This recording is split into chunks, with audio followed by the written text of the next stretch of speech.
Weep. Doo-doo. We are back Doo-doo. to game 5. It's the first series of the playoffs, or the knockout stage as it's officially called, and T1 Challengers Academy, against KDF Challengers instantly went to game 5, and so far all of the teams have won on blue side, or every single blue side game was a victory. T1 should be back on blue side if everything goes according to everything we know. So T1 probably the favorites now to win this series, but Quincy, you actually don't believe in them, right?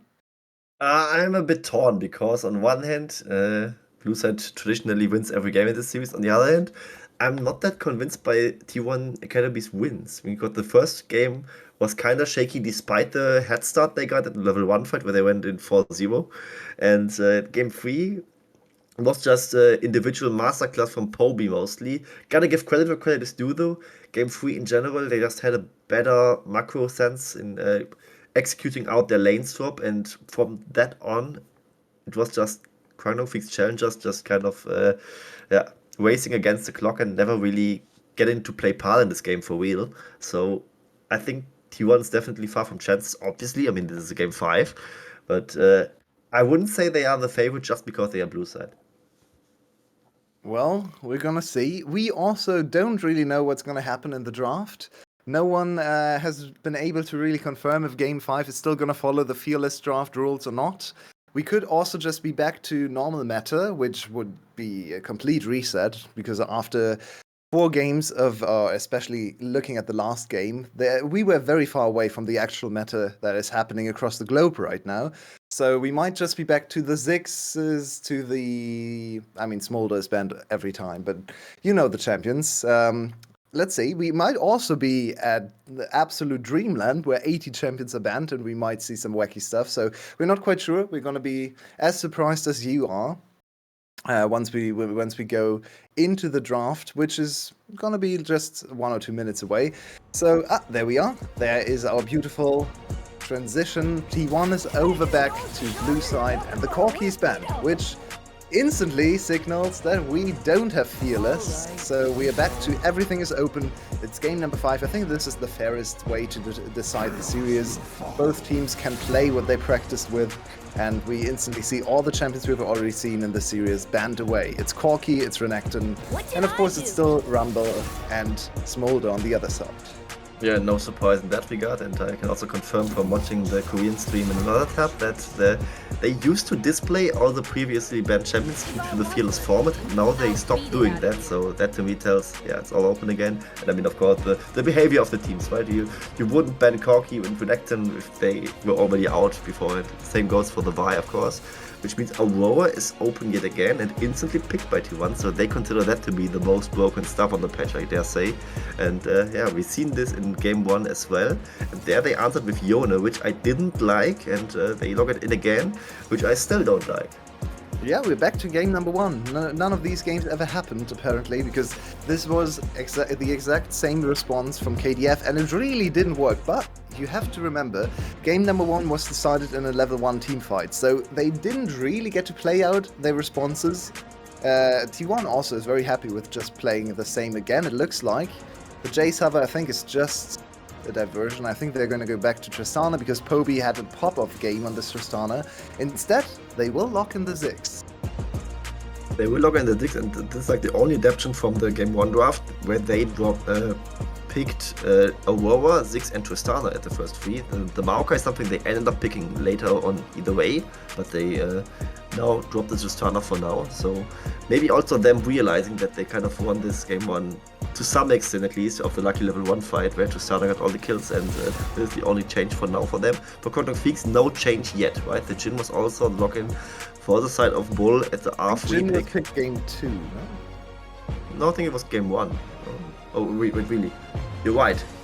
Actually, it was Kalista. I think it was banned in game number 1, second stage. Kalista was the game 1, yeah. So the Jhin actually is an adaptation. Thanks for correcting me on this one. But the Tristana is still something that KDF does not want to play against, which I understand, of course. But I mean, this is also now a situation where T1 can just bait out more bans as they haven't revealed the flex yet. It could still be Aurora mid lane into Yone, which is also a matchup that Aurora can definitely flourish in. On another note, the Yone on the side of KDF also something that is potentially still a top lane Yone, so there are still like some options left for both sides where they can play a few tricks with the flex options. So now the Jace being taken away, maybe getting baited a little bit by the hover on the side of Poby. So also KDF aware of the potential flex, as Jace is mostly a top lane champ. Jace is actually considered like a real option here. That would kind of indicate to me that they want to put Aurora into the mid lane instead, because Jace, I mean, he can be played mid lane, of course, but Yeah. maybe they wanted to put the Aurora into the mid lane, though actually Dahl had a very decent game in game number 1 on the Aurora, so I kind of would just pick it for him again. Then again, Oh, no, not Senna Wukong. That's Wukong top lane, apparently. Yeah, well, so our suspicions were correct. Aurora is gonna go to the mid lane, or maybe even bot lane. We could also enter with Ziggs mid lane and Aurora bot lane. I've never seen her played in bot lane, but I wouldn't put it past her. I wouldn't assume that it will be picked though, because Ziggs is just such a comfort champion for Smash especially, and it's just a more conventional way to go with things. Either way, KDF with also a very interesting response, as I say. They actually won Sejuani in the jungle, paired by 2 melee solo lanes, which are the Crit brothers themselves. And yeah, maybe we see the Yone trailer gameplay, where it's actually just Yasuo ulting in and Yone ulting on top of that one. Oh, actually it's other way around, because this is actually possible. Either way, this might just be a cool cinematic thing that they will pull off. However, based on what we see in game 1, and even aside from the fact that they ran this to start a competition that got hit so early, I still think T1 is a good edge here. Gotta say though, it looks like Wukong mid lane for Poby, which is even more interesting. Shout out to chat, who they actually saw this coming earlier than we did. And another very interesting little detail there in the draft. T1's swapped last second. The 2 Crit brothers, they were Yone top and Yasuo mid lane, and then in the very last second they swapped them around in a way so that KDF couldn't respond to them, because as you pointed out earlier, Yone against Aurora is a really bad matchup for the Yone. Now, I'm not familiar with the Yasuo matchup, but it looks like they are a little bit more comfortable with the Yasuo into Aurora. So they waited for the enemy team to not have the time to switch back, and now put the Yasuo into the Aurora lane. So let's see how that pans out for KDF. I'm excited to see triple melee topside with the Sejuani, because that's always so much playmaking, so much skirmishing in the early game. So hopefully this time KDF can actually find a good opening in the early game. And I think the Yasuo is not as screwed as the Yone is in their war matchup because of one important ability, and it's the Wind Wall, right? I mean, you can just deny so much against ranged champions with that one, so the Yasuo at least has like some counterplay against what Aurora can really harass him with. Gotta say though, the Yone probably does not like to fight either into the Aurora or into the Wukong. Both kind of sound like favored for the other side of the coin here. So let's wait and see how the Yone from Kwangdong really plays out here, and if he actually gets to lane, because the Wukong matchup kind of sets up as well. And really again, come on. I mean, the third level 1 fight of the series, potentially. There we go, both teams agree to fight, but this doesn't look good for KDF. KDF out of there, KDF courage has to flash away. Oh, there's the Yone. Yone goes down. It's a one for Sejuani went down, not Yone. There's Yone now going down, and that's a huge win for T1 yet again. You can't do this over and over again, KDF. At some point, it's your fault. At some point, it's not luck anymore. T1 wins another huge level 1 fight and get away with 3 kills to their names. Did we really wait 4 games just for KDF to flip the game at level 1? It's absolutely insane either way. This time, it's a bit less one-sided. Well. The exact same spot. They just agreed to fight again. Same spot and almost same draft. I mean, of course, there are some changes, but at least like more than half of the draft remains the same, I gotta say. So there's at least some similarities there. Maybe they were confident because this time they got the well, and last time it was actually Reckless piloting the champion. But the Wukong, level 1, very strong fighter.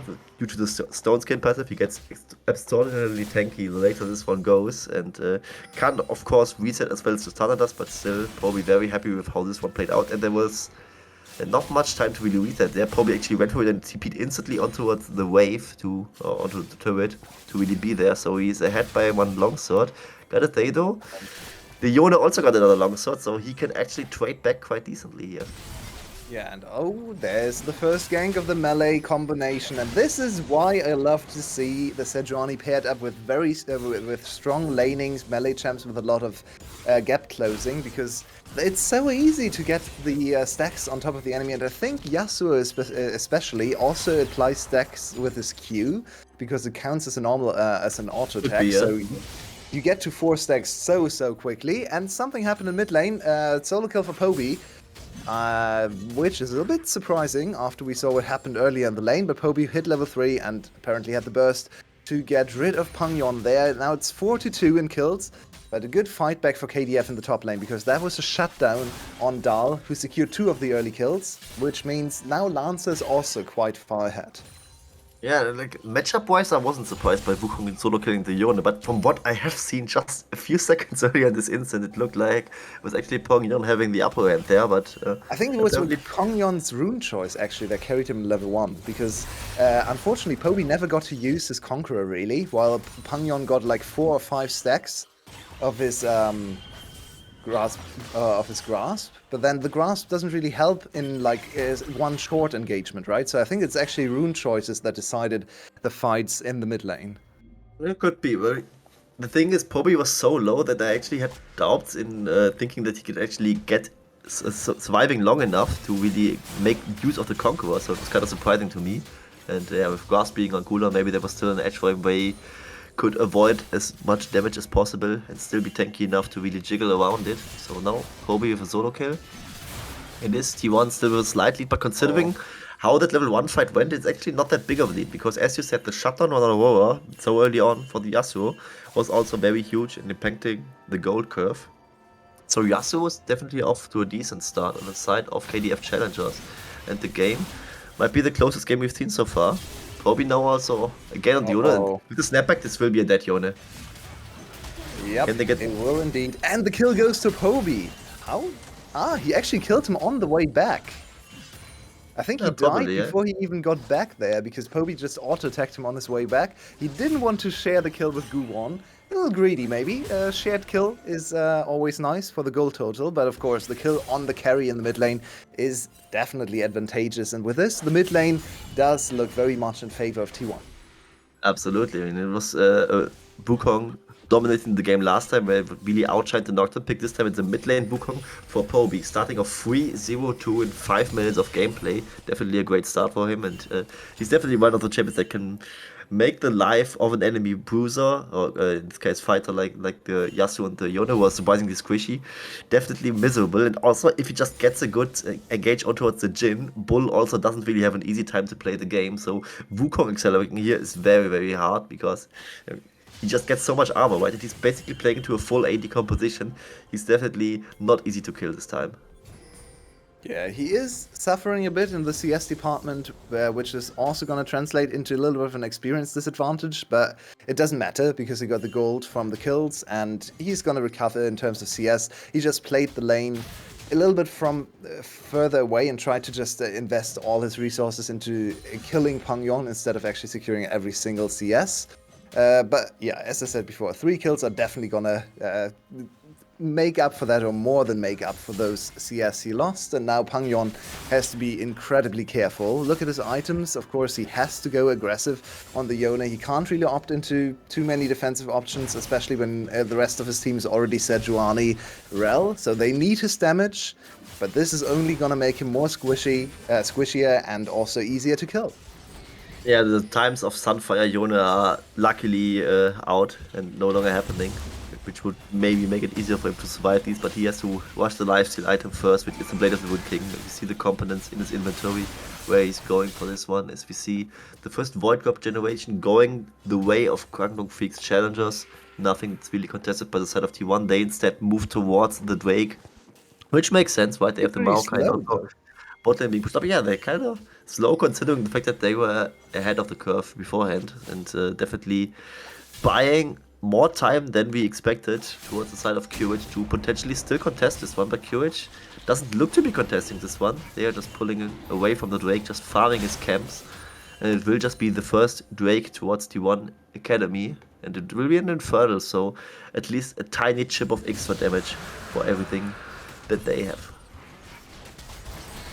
Yeah, I thought maybe there was an opportunity for KDF to contest this dragon, but with numbers advantage and the huge mid lane discrepancy, I think it's safer to just not try anything fancy there and just focus on the top side, which is going way better for them.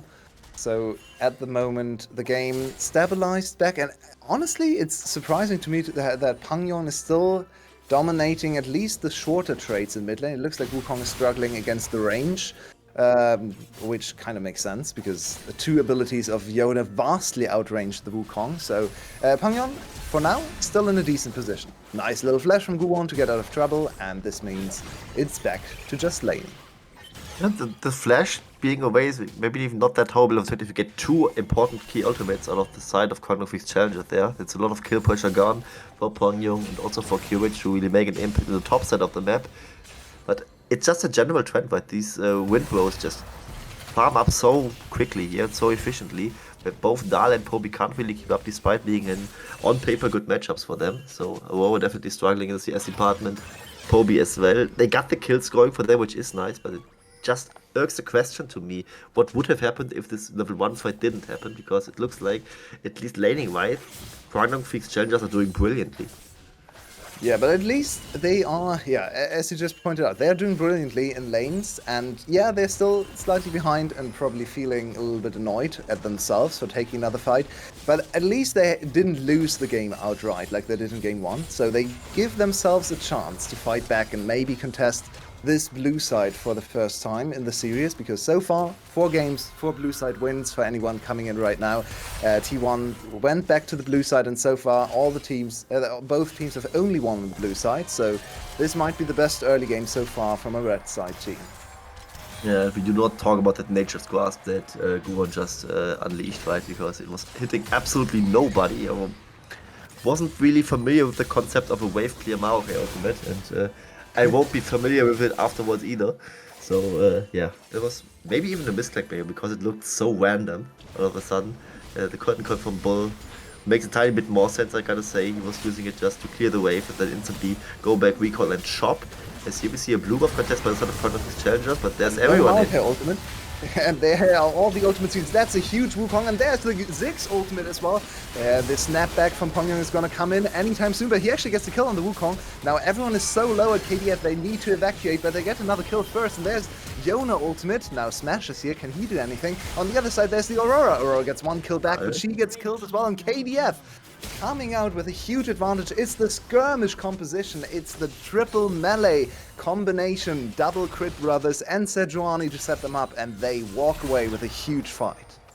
That corridor would have been nice setup for a huge Maokai ultimate, right? And yeah, it just Yeah. wasn't there. It's so sad actually. And Dahl also flashing in just to get a kill on the well and just giving away his life to the Yasuo, which is now the 3rd kill on the side of Lancer. Definitely not looking too hot for the side of T1 right now, as they just now fell behind more than 1000 gold, which is definitely a worrying trend for them, as they started off the game quite well again and couldn't really say to anything, right? They got this one break, but they also gave away a generation of Void Grubs. They fell behind in both solo lanes in the farm department. In the bot lane it looks fine, but it's also a Ziggs lane where it probably won't amount to much in either direction, I gotta say. As Kwangdong is here looking for potential dive, Yona is around. Yeah, and Aurora doesn't have her ultimate. She does not have her flash, and she's a squishy mage champion.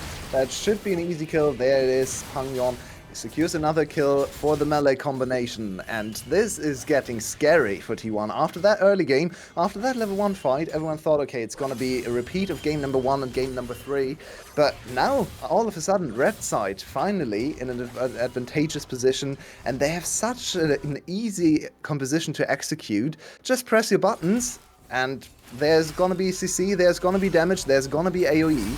T1, they have to go back to the drawing board and think about what they're gonna do against these scary champions.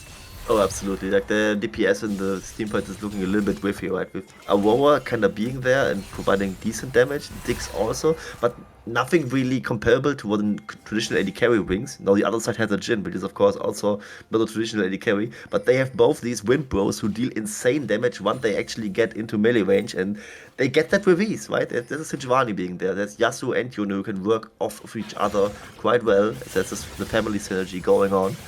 So Kwangdong Freecs challengers not worried at all that they bring in the damage to the table in these fights, and T1 so far really struggling.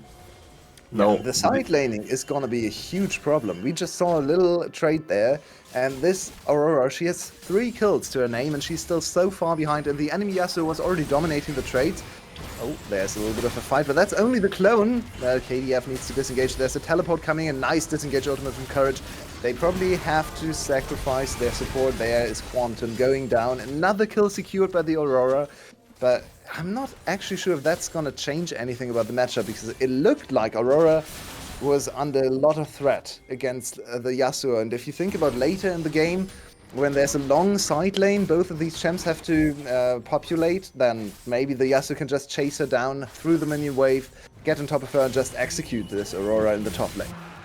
Might be, but at least this following response is the Drake to the side of T1, and they might just get a Drake Soulstack win condition in this game, which might be something that they need to hope for. The Hex gates activate is what the announcer is saying, so we will potentially get a Hex tech soul in this game, and this might be what T1 would need to really be a little bit more sticky, land their key damage, especially with the Ziggs ultimate flying out and providing a huge slow on top of what it usually provides. Now Poby in the bot lane, trying to dangerous dive. They will get the kill, but can they get out cleanly? They actually more than get out cleanly. They get another kill. 2 kills to Yasuo. This Yasuo is the solo queue monster. This is not a competitive Yasuo. I've not seen a dominant Yasuo this dominant in a competitive game in ages. That's a 5-0 top lane Yasuo we are looking at in game number 5. And all of a sudden, there's a 5,000 gold difference, right? They get another double kill for the Yasuo, they get the turret as well. There was a salvaging roaming play by the side of Guman there to really help out Poby, who bought a decent amount of time, I gotta say, but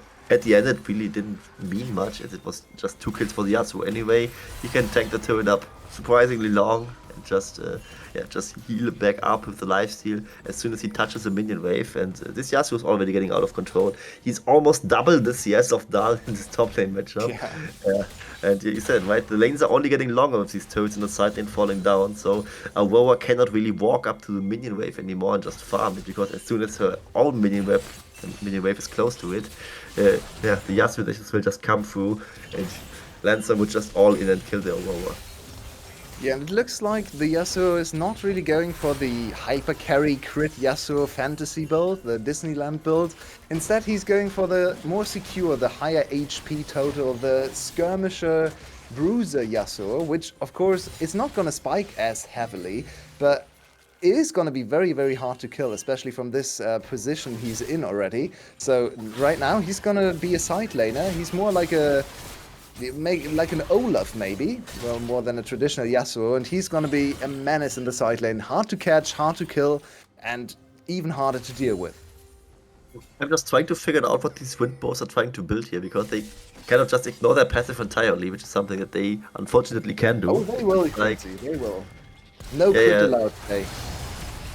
Eventually they will make crit items, I would assume, at least like the Infinity Edge. Oh, they get on top of the Yasuo, but he is tanky, and he gets a huge Q, setting up his own ultimate. He still has to be careful. He goes down, huge shutdown to the Ziggs, and they can kill Quantum as well. On the other side, something is going down. I think it's just an objective, but that's another kill. Now, Yasuo is here. Can he at least get 1 revenge kill? Maybe even 2. There's 1 kill to the Yasuo and 1 kill to the Jhin. Still a good fight for T1, because they got the shutdown on Lancer, but they have to pay with their lives and an objective. Instantly, KDF uses the Rift Hold in the mid lane, so gold totals are not going to be very favorable for the side of T1. I mean, they actually ended up being this one because it was such a huge shutdown that they got on the Yasuo. It is basically just swung the gold 1k in favor of T1, and also them surviving with this mid lane turret on like 100 HP, something that works for them as well. As Yona was picking up 1 kill at the backside of this fight, we actually see the strike breaker it is for the side of Yasuo to be finished, so he will just be a tiny bit more sticky, having 1 more CC spell and the strike breaker active, which can now work for him. And we've seen this fight just now though. If the Yasuo dies, a lot of gold is onto him. The fights look surprisingly close, despite T1 being down almost 5,000 gold. And they will eventually, probably due to the mid wave of the Jhin being close, lose this mid lane outer turret, which means a lot of map control being gone on T1's side. They lost the whole outer turret right now. And especially for champions like the Yasuo, like the Rune, these long lanes definitely benefit them. And champions that are supposed to be safe, like the Ziggs, like the Aurora, absolutely struggle to play into these. Yeah, and this is one of the reasons why Yasuo, even though he is theoretically, from his just looking at his kit, at his damage output, at his mobility, he should be a really strong late game champion. In competitive, he has never really achieved this status. Maybe the closest was 2019 when he was played bot lane and could actually carry from the bot lane position in the late game. But most of the time, Yasuo is actually he kind of falls off compared to traditional AD carries because he has to commit so much, and now he's under pressure again. He is the tanky Yasuo, and he does get another ultimate. And here is the Sejuani. This time, the tanky build is paying off, and he will get at least one kill back. 1 for 1. Aurora gets a kill, Yasuo gets a kill. Nothing much happened. And it's kind of fine for T1, I gotta say. When you're so far behind, you're probably happy with trading even against this Yasuo, even if you have to commit so many resources to do that. As long as Kwangdong Freecs just do not get much on the other side of the map, but right now it looks like the Yona is at least pressuring this bot lane inner turret. He will get a huge chunk out of it. Probably will not finish the whole turret, or I think he will. Curtain call is coming out. Careful. With the ultimate missing from the Yona, maybe he gets away. Nope, another kill secured by another Windbro. If Yasuo dies, then Yona picks up the slack. So it's really hard to deal with this composition. The more I look at this Sejuani double melee composition, the more I fall in love with it. Especially because these melee champs aren't just any melee champs. They have so much agency. They have so much potential to force skirmishes, even just by overextending, but all their mobility, all their damage, make it so potent, and we really see all the fruition it's coming to for KDF. Absolutely. Here this recall will also get interrupted, which is Skuon, who's having a rough game so far, I gotta say. I mean, this probably misclicked Maokai Nature's Grasp ultimate we have seen might have cost them greatly in this game. And now we see Kwangdong Freecs denying this one thing that T1 had going for them, which is the Drake Soul Stack win condition, being denied for at least 5 minutes, with them picking up this Hextech Drake uncontested. And Hextech Drake is a great Drake to have if you want Yasuo and Yona on your side. Also, even the Jhin surprisingly working well with that fight, because he doesn't really get actual attack speed. He converts the attack speed to his AD ratios, so he will be a little more stronger in his 4th shots, especially with this Drake being taken down. And now Kwangdong Freecs gets a little bit more time as well to just get these side laners to really come to fruition and outfarm their opposition even more. Poby has kind of stabilized the mid lane matchup a little bit, but Dahl is definitely struggling on his Aurora. But he has surprisingly picked up a lot of kills. But here's the next team fight coming out. Yeah, of course, T1 always has to be in a team fight. We have seen this team play a few games and they're always there. This is some AoE layering, and the Yona goes down first now. It's time for Yasuo to pick up the slack. There's the knocker, but he doesn't actually want to go in. Lancer pretty low. He does have his ultimate available. Let's see, there's another engage, and finally he goes in, goes very, very low. There's the kill on the Yasuo, and in the end, KDF actually have to turn tail. They can't deal the damage necessary when both Wind Brothers die. It's still a Jhin. He can't hyper carry the team. He can provide CC, he can provide backup damage, but he can't be the one to kill everyone when both of the Yasuo and Yona combination die. So this time around, T1 actually managed to kill both of them and win the team fight. It's kind of like the downside of this Yasuo-Yona composition, but they are fully ahead and the rest of the team kinda isn't, right? They go in and deal an absurd amount of damage, but they also tend to die when they go in. So eventually it will just be Bull having to pick up the slacks of the teamfight, and he's a Jhin, as you said. He can't just classically hyper carry a teamfight front to back with the remainder that are after it. So T1 still has winning chances in those fights as long as they get one of those Wind Brothers down. This time they actually got both of them down. It was still a close fight, which is the consequence of T1 falling behind so far. This skirmish. But now we finally have some crit. Sorry? They were down 5k gold, and now it's 3.5k. So they are getting closer to even. And even if they wouldn't be, even if the gold gap would just stay the same, relatively speaking, they are still like coming closer to the power spike that Kwangdong Freecs are in. And their own power spikes are also starting to begin, right? Aurora is on 2 items now, despite struggling. Wukong close to finishing the 2nd item with the Black Cleaver, being close to being in its inventory. And they will definitely start to deal damage as long as they can get their angles in these fights. Oh, for sure. The game is way closer than it looked a few minutes ago. The Yasuo has been shut down multiple times now, and this is the typical point where the Yasuo, it's really hard to play Yasuo, even from ahead. He is a squishy champion, no matter what you build. Even if you build tank items, the champion is just not designed to be very tanky. He's pretty squishy. He's very slippery, but once you lock him down, he goes down rather quickly. So now they have to find a different approach. But in the meantime, T1 is looking for the next engage. Reckless and Guwon, they are thirsting for more blood. Can they find some here? These are only the supporting cast, but still, KDF takes the fight and Reckless goes down super low.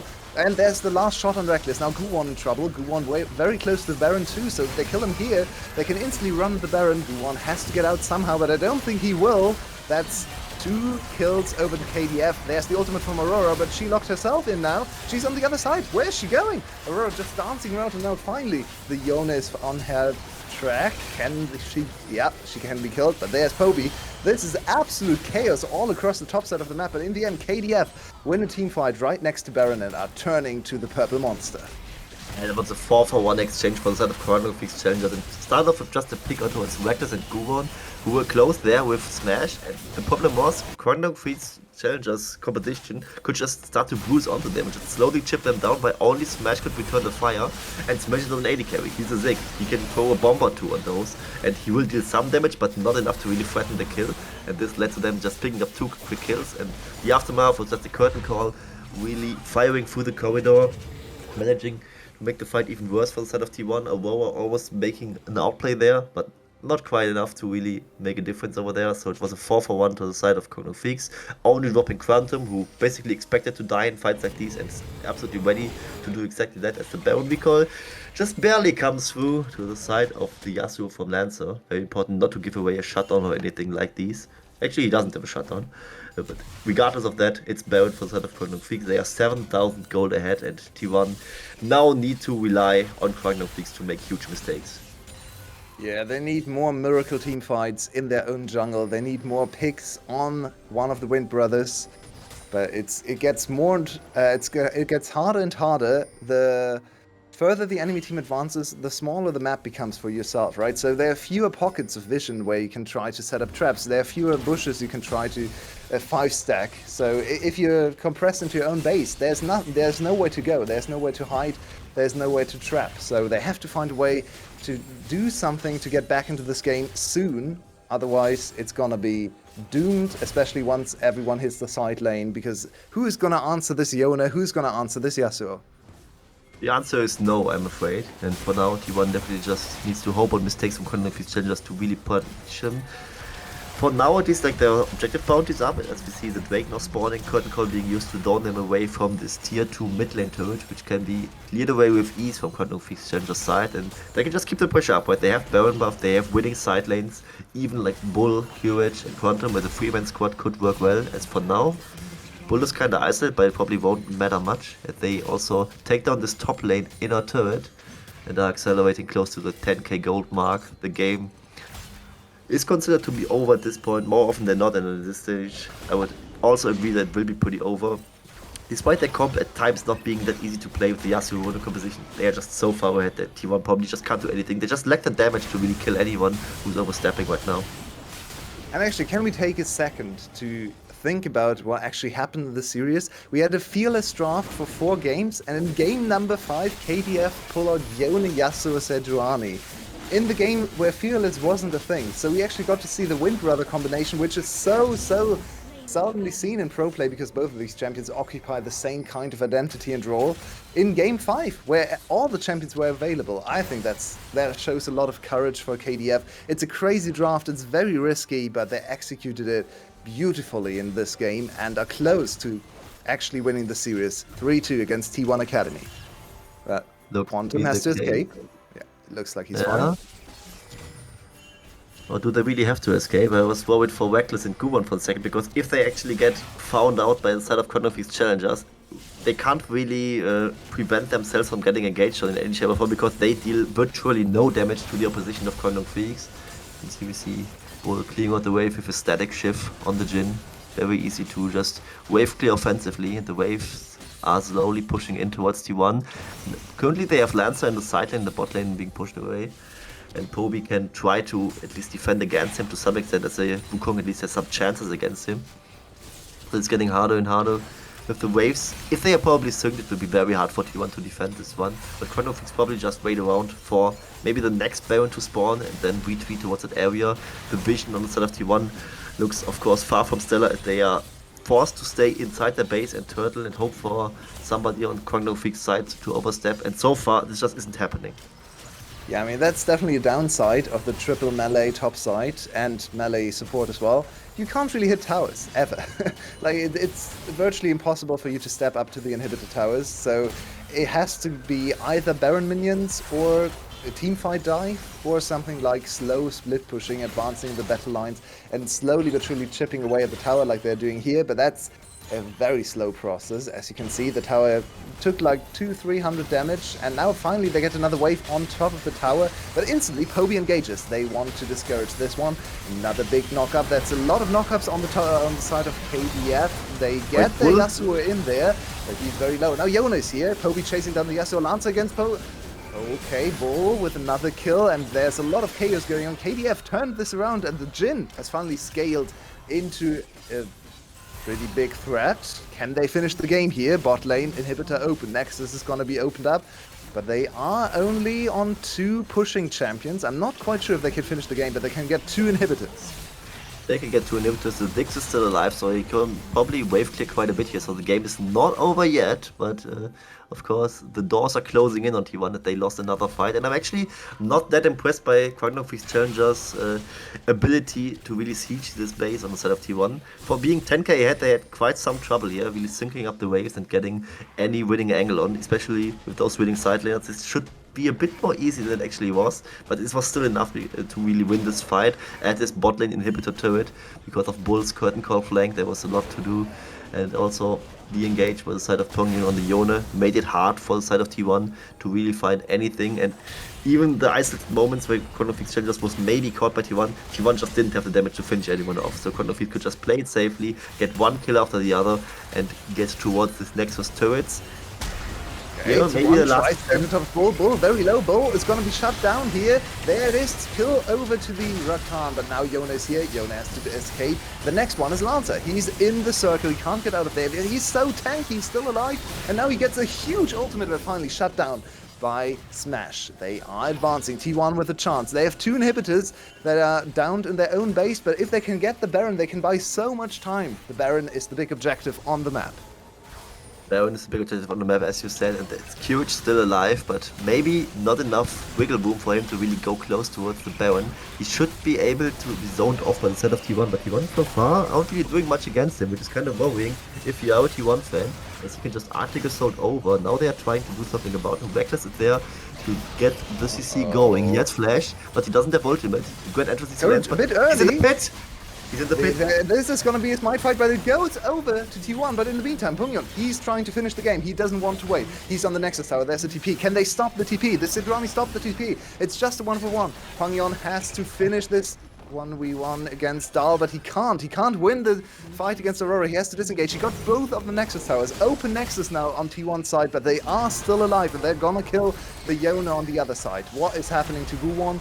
Guwon caught here for T1, so they don't have 5 Baron buffs remaining, but they did shut down Pungyon on the bottom there, and they are going to buy themselves so much time.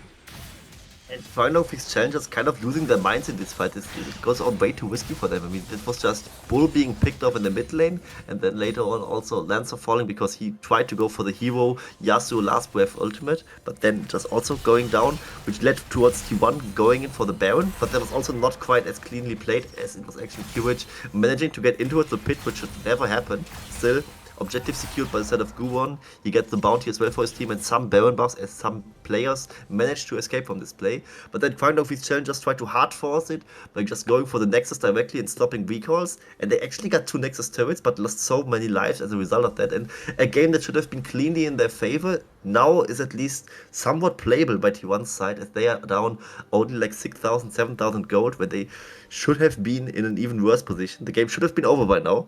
But now they came back quite a bit amount of gold, and they still have Baron buff. They can maybe get some structures, get some standing gold, and get more objective bounties. Yeah, and I think if KDF end up losing this game, we should definitely take another look at Poby's attempt there to push the Nexus. Because in my opinion, if he just focused on killing Dal, and he can definitely do that as a Yona, with all the minions streaming into the base, double super minion wave, no, actually just one super minion, but 2 waves, hitting the Nexus towers. If he kills Dahl, he can fully focus on the Nexus with the minions in tow. I think he can finish the game there. So I think he tunnel visioned on just killing the towers and maybe trying to end the game while Dahl was harassing him. But I think if he just kills Dahl, he has a better chance of doing that. So maybe a costly mistake. Of course, it's double elimination, so even if they lose here, they can get revenge later on in the week. But still, you would want to win the first best of 5, especially after being in that kind of position.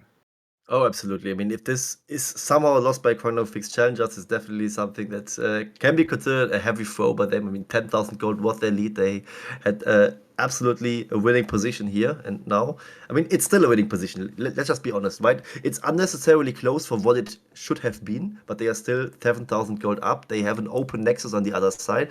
And the TP mission to kill 2 Nexus turrets and then die might still end up being worth for them.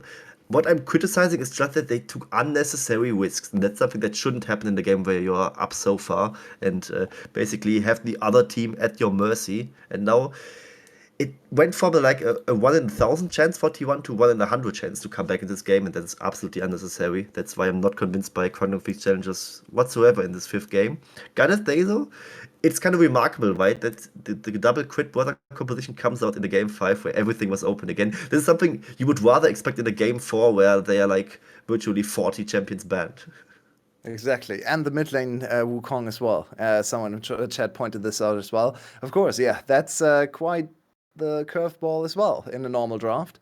But actually, I want to talk about the 2 crit brothers because so far, especially in the team fights they've lost, think about the last one in the top side jungle. One of the big problems Kwangdong Freecs is actually having in these team fights is that both of the Yona and Yasuo, they don't go in together. It's mostly Yona goes in, then gets focused, goes out again at like 200, 300 HP, and then Yasuo comes in, gets focused, maybe dies, or goes down to 200 HP. If they both went in at the same time, they could wreak so much havoc, they could deal so much damage, and it would be so hard to focus one of them down.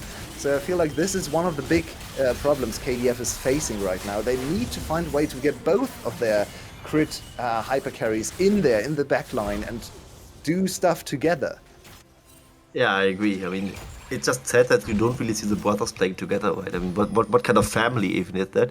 Either way, kind of funny also that they are both at 7-5 in the scoreline and also building similar item builds, right? As we see, it's actually Pyongyang trying to get tanky by going for the shield bow option and also Lancer following on this road as long as they get to hit stuff and aren't hard CC, they can probably just heal up so much HP as they have blade and shield bow. It's definitely something that makes them virtually tanky for quite a bit in the fight. But of course, not something they can easily stand up against a Wukong just destroying you with his cup.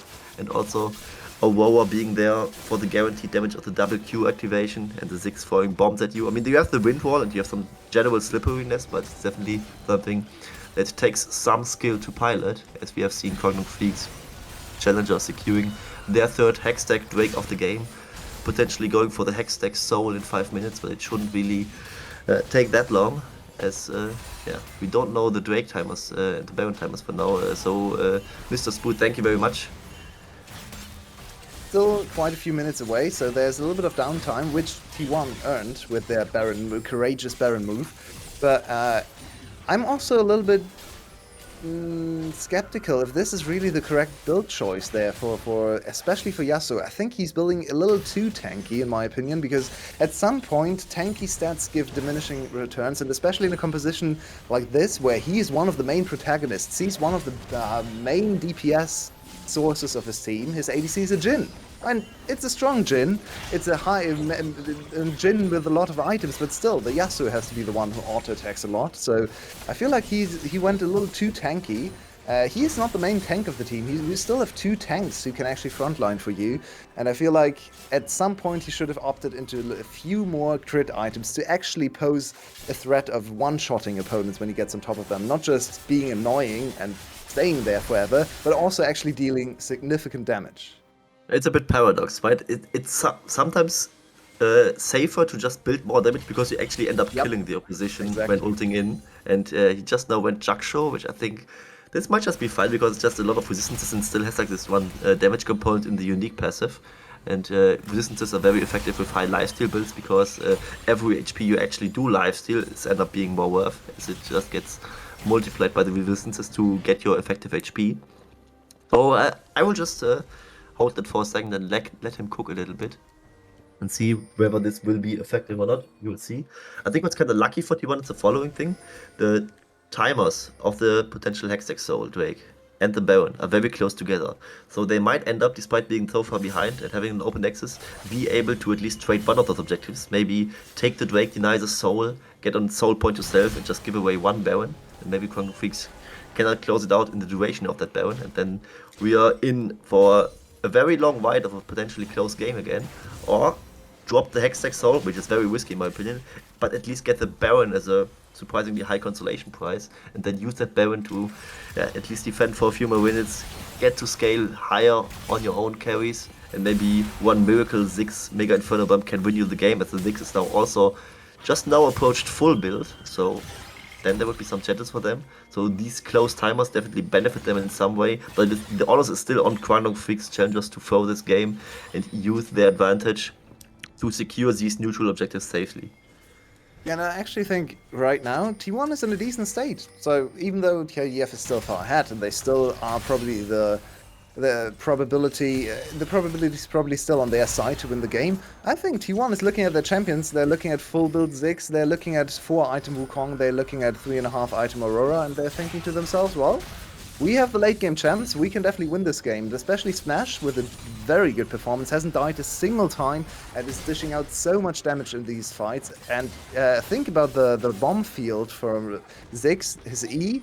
How are Yasuo and Yona gonna deal with all that passive damage, with the slow, with the extra burn from the Morellos and so on? Not the burn, but the heal reduction. So the Ziggs is actually causing quite a little bit of a headache from KDF, and I think KDF is just gonna say, well, we want to fight against monsters instead. Can Lancer make it out? His team is at Baron. These two champions might not be able to actually kill him, but he's running away and now the teleport is coming in. Is KDF making a grave mistake? I'm not so sure about this play. Lance is here. He got out of the ultimate, but now his brother is in trouble. Or is he? He is super strong. Look at Kwangdong. Kwangdong is just 1v2ing on the backside there. He might be able to kill them, but now he has to snap back. Where's Yasuo going? Actually, in the direction of T1's base. He still has to escape as his team is already in the base. And it's falling apart for T1. They messed up. They're engaged. They gave the Baron for free. Now Lancer, he's at the Baron. The Baron, the Nexus is open. Remember, the Nexus is open. That's the Bull is dead. Okay, the Nexus drops down, but there's another kill. Where's Yona? Will Yona try it again? KDF, no, you could have just played it slowly, but instead they gave 3 kills over. The Nexus is still there, and T1, they have recovered. They are pinging the enemy towers. Can they run it down mid lane? I think they probably can't run it down mid lane as far as they can end the game themselves, but there's definitely a lot of shutdown and structure god that they are applying right now, and also on the upside for them, they didn't just solo loot the game. It wasn't as bad as that, but it's kind of struggling to see Kwangdong Freecs challengers not rewarding themselves for their outplays, as we just now saw Lancer escaping that play, trying to escape through the front door. Sejuani, not the best Nexus taker, I dare say. Yeah, but, no. I mean, if she's getting ignored, she might actually go for it. I mean, it was only a half HP Nexus. The Nexus regions a little bit, but not that far. And recall cancelling looks decent for the side of KDF challengers, and she's going for it with a courage TP. to go for the end, but I'm not sure I like this play. There's a teleport coming in. This is just a Sejuani. She has negative damage. There's another teleport though. That's Lancer. He is gonna come with damage, and the Sejuani actually just killed Smash. What is happening there on top of the Nexus? And the Nexus is going down very quickly. T1 is lost. They actually managed to do it. Sejuani damage vastly underestimated by us, at least not towards the Nexus, but towards Smash, who just straight up got killed there. Another TP by the side of Lancer, and Lancer, the one to finish it all off, the one who definitely finished off T1 in the Wise performance, and also this time on the Yasuo, absolutely putting down the dirt on this Aurora pick. And I said just seconds ago that I hated to see Kwangdong Freecs challengers not rewarding themselves for their outplays. And yeah, at the end of the day, they kind of still did. It didn't look I mean, it looked very funny, right? It didn't look too clean, but it looked very funny. And Kwangdong Freecs challengers win the series 3-2 after a devastating level 1 fight yet again. But at the end of the day, Lancer was just better. Wow, that ending was crazy. And Courage, I think, lived up to his name. I mean, I didn't think he had Absolutely. anything there, but of course he brings wards with him, and he just wanted to get in there, not to kill the Nexus, but he wanted to ward there so his top laner could TP. I completely overlooked that. And yeah, of course, when the Yasuo came in, it was game over. T1 just too far overextended. They forgot about their open Nexus. And open nexus is always such a hard thing to come back from because the enemy team has so many plays that they normally wouldn't have. Just running into the base with a Sejuani of all things and finishing the game there. What a way to to finish this 5-game series. What a start to the knockout phase. T1 fought tooth and nail to come back into this game, to come back into the series and win against KDF. But in the end, KDF challenges the stronger team on the day. They win 3-2. I wonder though if they actually forgot about the open nexus or if they just didn't see like a realistic chance in other way to really win this game, right? Because I mean, it was a Sejuani mostly just pushing for the nexus, and then the Yasuo TPing in. Maybe they thought they just had the best chance to just go for the push and yeah, quickly kill the Yone, then recall, and then try to defend it. But ultimately, it just wasn't possible for them. I think the game was in the bag for Kwangdong Freecs challengers way longer than we just now saw, and ultimately they just found one of the 20 ways to end this game. Ultimately, the T1 Academy played a close series, maybe closer than initially expected against KDF, and they still have the lower bracket chance, of course, but so far, I mean, it looks doable, but they are far from the favorites to really climb back towards those top spots.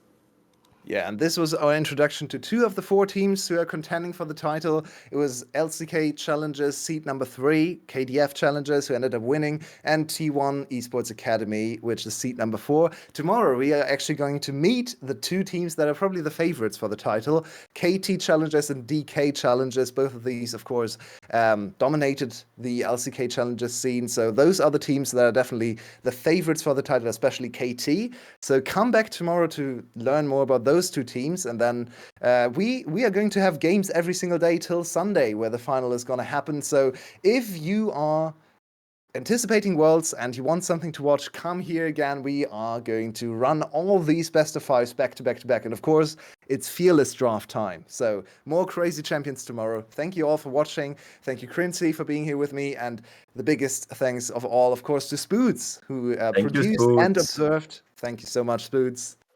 See you tomorrow. Have a great day.